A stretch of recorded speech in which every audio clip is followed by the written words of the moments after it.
দেখি তুমি উদারে মহিলা দেখো তো এড়ে গরুর মধ্যে ছিল গার্ফ ঢাকাছে। এই সর রে সর, গার্ফ লোক সমাজে কি কাজ কাজ পাবেন। আর এই শোন, ওই বিচারের মধ্যে যেন ভুল করে খেয়ে ফেলবে না, আমি তো গার্ফ উঠিলাম, ওই রুস্তম তোর গার্ফ উঠিল আর আমি চাই দিলাম। সম্পর্ক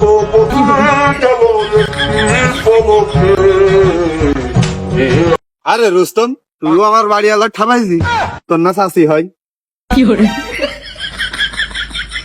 দেখ দিলি কোন অশ্লীল কথা, দেলি কথা কি সহ্য হয়? ও বিচার এমন বসে কিভাবে সুমসিং করছে তুমি নিজের চোখে দেখতে পাচ্ছ না? আর আমি তোমার কাছ থেকে 4 লাখ টাকা পাই, কথাটা মনে রেখো। আর আমি ওই কাজ করতে পারি, ও দেখছো না বিচারে বসে এইসব কাজ আমার বেশি মিথ্যে দুর্নাম দিচ্ছে। মাতু সম্বন্ধের মাতু বাড়ি তখন আসেনি, মাতু বা ছাড়া বিচার তো হবে না। দেখদিনি জ্বালা, তোরা যে আমার বউর এইভাবে টানাটানি করছিস কে? বউ কি ফ্রি পাইছিস? আর সে মাতুব্বারে ডেকে ফিয়ালাম, সে মাতুব্বার এখনো এসলো না। এইদিকে আমার মুরগির ঝোল বাসি হয়ে গেল।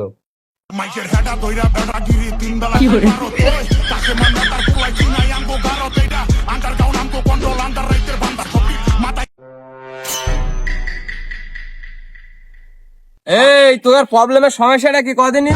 আরে জহুরিল বোন নিয়ে টানাটানি করেছিস কিডা? মাতুব্বার আমি নাই, রুস্তম।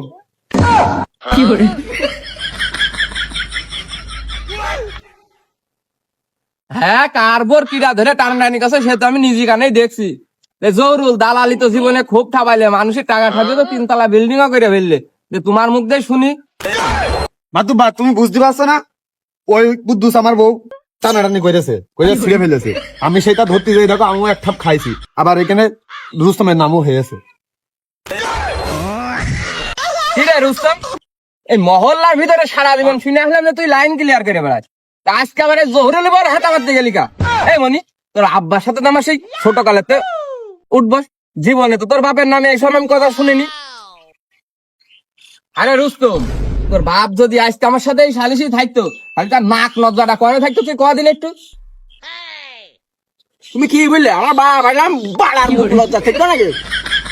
আর তুমি 10 বের ইলেকশন করে এই সিজনটা শুধু মেম্বারটা কাজ এরকম হয়ে যায় চলেছো ছাড় ছুল দিয়ে।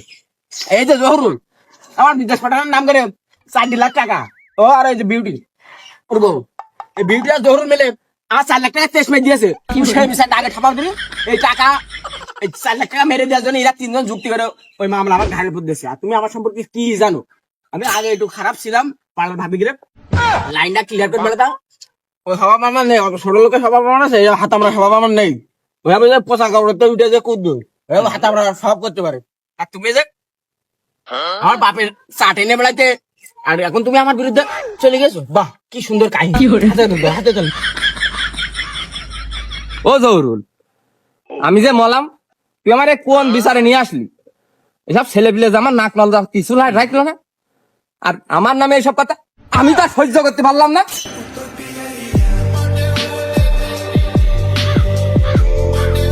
ও মেম্বার,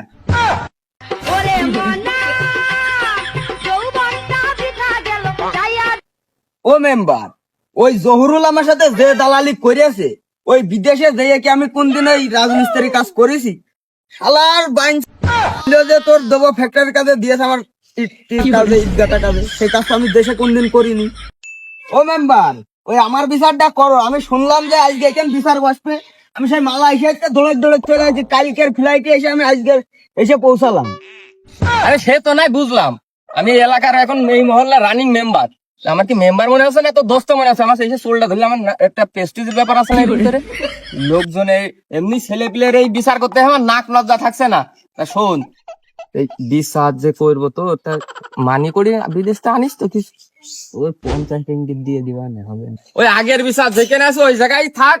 সে ভাই বিদেশে থাকে মালয়েশিয়া, তার সাথে সে খুব খাটাখাটনি করে পারিশ্রম করে আমাকে দেশের জন্য, তার একটা মান সম্মান আছে।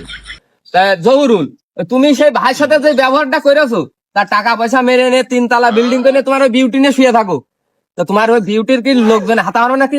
এই বিদেশ থেকে এসে এই ভাই হাতা মারবে নাকি? তুমি তার দিদি চেয়েছো ফ্যাক্টরি কাজ, দিয়েছো রাজমিস্ত্রি কাজ, এটা কোনো আইনের ভিতর পড়ে? তুমি একটা মেম্বার মানুষ, একটা কথা কইলে ওই দেশের মালিক কি আমি, যে আমি হচ্ছে যেই কাজে নিয়ে যাবো সেই কাজই দিয়ে দেবো? আমার তো দায়িত্ব শুধু এই দেশের, তো ওই দেশে দিয়ে মালিকই যে কাজ দেবে সেই কাজই করবে। ওই শালা তাহলে তুমি আর এই যে বিউটি মিলে 4 লাখ টাকা আমার কাছে ঠাপিয়েছো, ওই দেশে ফ্যাক্টরি কাজ দিবা বলে, ওই তারিফি তো যাই হোক ইট গাঁথা কাজ দিয়েছো, আর আমার যদি ওই দেশে নিয়ে যে গুফিলা চাকরি দিত।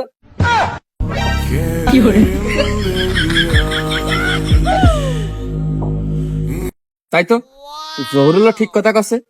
আমি এখন কার থেকে কার বিচার করি, আমার মাথায় তো খেলছে না। সবই তো গুরুত্বপূর্ণ বিচার। ও ভাই, তোমার জন্য মালয়েশিয়া 50 রিঙ্গিত তোমার জন্য আমি বাজেট করে নিয়ে আইছি, আমার মানি ব্যাগের এক কোনায় রয়েছে সেই টাকা। হ্যাঁ 50 রিঙ্গিত, সে তো মেলা টাকা। আরে এই শালা জহুরুল তো পাক কাশিটার, ও দেশের তো লোকজন বিদেশে পাঠিয়ে টাকা মেরে খায়, দেখি ওরা এক ধাপ ফিসে নি। ও মেম্বার, তোমার জন্য মুরগির ঝোল করলাম, সেই মুরগির ঝোল কি খাতে চাচ্ছ না? দেখি মুরগি ঝোল ওইদিকে আবার 50 ইঙ্গিত, কোনটা যে ভালো হয় না বুঝতেও পারছে না। মনে হয় 50 ইঙ্গিতই বেশি হয় না, একবারে বড় লোক হয় ভালো। দেখি তোর এক ধাপ পিছনে।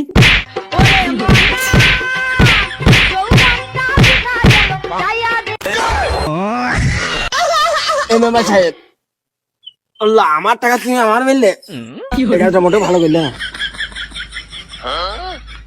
ও না মনি, আমি তো তোর মাতৃ ছেলে না, তোমার বন্ধুর ছেলে নাই।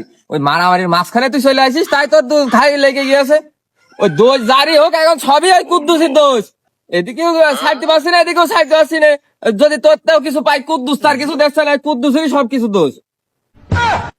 হ্যাঁ মেম্বার, তুমি তো আর ঠেলা জায়গা পাচ্ছ না, এই আমার মুখে তো ঠেলবা। তুমি কথাটাও কিন্তু আমার বাড়ি ভোর ভোর তো কইলে।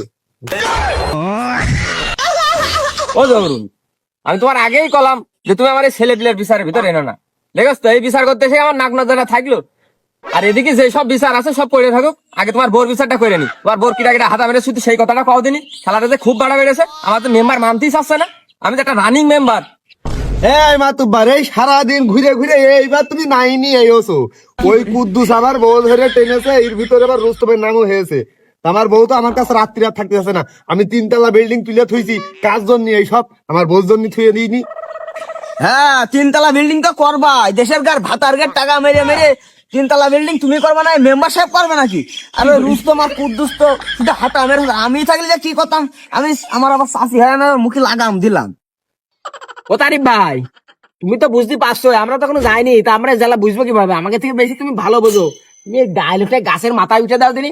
আরে টাকা 4 লাখ, 2 লাখ আর 2 লাখ বিউটি, 4 লাখ খাপি থুয়েছে। ওই চাষি দেখার এখন টাইম আছে, আর ওকে আমার আপন চাষি।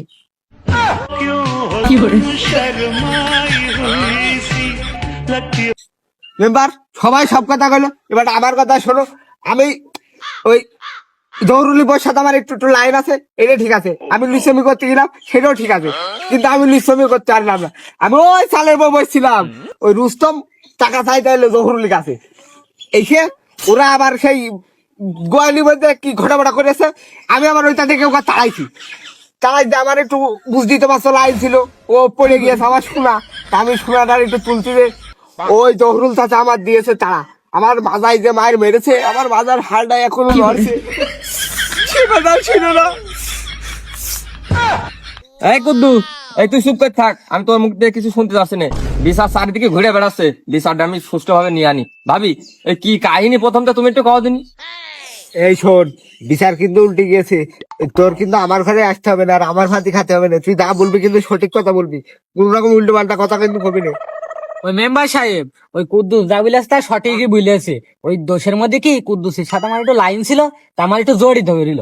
এবার আমার স্বামী দেখে ফেলিল, তো ওই জহুরুল ভাত আমি খাবো না, মান সম্মান তো যা যা চলেই গিয়েছে, তা আমি এখন কুদ্দুসের ভাত খাবো। বাহ, এ কি আসিন, কি সুন্দর কথা। জহুরুল দালালি করে, আর এদিকে বিউটি পরকিয়া করে। তাহলে মাতুব্বার, আমরা যে 4 লাখ টাকা দিয়ে দিয়েছি, এই 4 লাখ টাকা দেবে কিনা? এই রুস্তম, তুই চুপ থাক। ওই জহুরুল ভোট তো কুদ্দুসের আগে তুই গে হাতা মারিছিস। বিচার ঘুরে গেলি, ওই 4 লাখের জায়গায় তো আরো 4 লাখ তো দেওয়া উচিত। তোমার বন্ধু ছেলে বিলে তোর 4 লাখ টাকা মাফ করে দিছি, আর আগে 4 লাখ টাকা তো তুই চাসই না। তোর কপালটা তো ভালো যে জহুরুলের বউ কুদ্দুস নিচ্ছে আসছে। আর যত নেটার মূল এই জহুরুল, সবাই মিলে জহুরুলের আগে থাপা দিনি। ওরে মনা যৌবনটা বৃথা গেল চাইয়া দেখি না রে। মারু খালাম, বউ হারালাম, বিচার কম দিকে গেল, কারণ বুঝলাম না।